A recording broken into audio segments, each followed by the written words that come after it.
नमस्कार, मी पंजाब डक. आज आहे 13 मे 2026. तर राज्यातल्या सर्व शेतकऱ्याला सांगू इच्छितो की राज्यामध्ये आज 13 तारखेला 13 मेला राज्यात बऱ्याच ठिकाणी पश्चिम महाराष्ट्राकडे पावसाला सुरुवात होणार आहे, म्हणून हा अंदाज लक्षात घ्यायचा. मग तो सांगायचं झालं तर पाऊस तुम्हाला एक सांगू इच्छितो.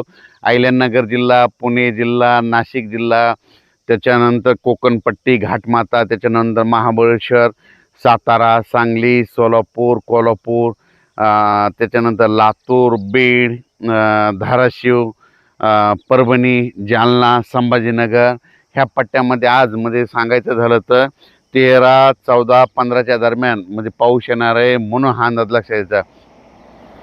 ज्यांची हळद असेल तर तुम्ही काय करा की तुमची हळद ह्या 3 दिवसामध्ये झाकून ठेवा, कारण की राज्यामध्ये सांगायचं झालं तर आता आज देखील पाहू शकता. मी पैठणला जाताना या ठिकाणी पाऊस पडलेला आहे.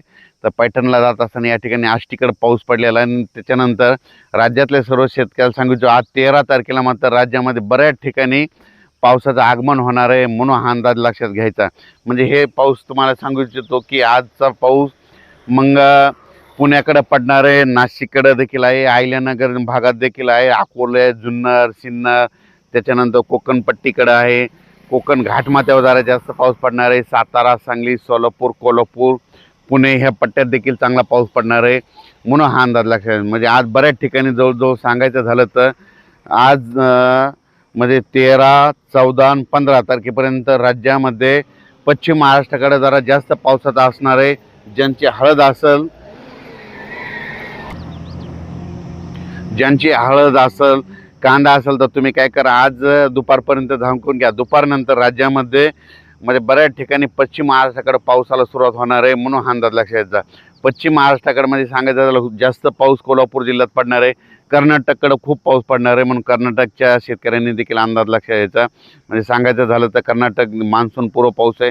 आणि सगळ्यात महत्त्वाचं, शेतकऱ्यांना शेतीचे कामे करून घ्या. आजच्यानं 24 दिवस पाऊस राहिलेला आहे, कंप्लीट 5, 6, 7 जूनच्या दरम्यान मान्सूनचा पाऊस येणार आहे. मान्सून जवळ फक्त मान्सूनचा पाऊस यायला 24 दिवस राहिलेत, म्हणून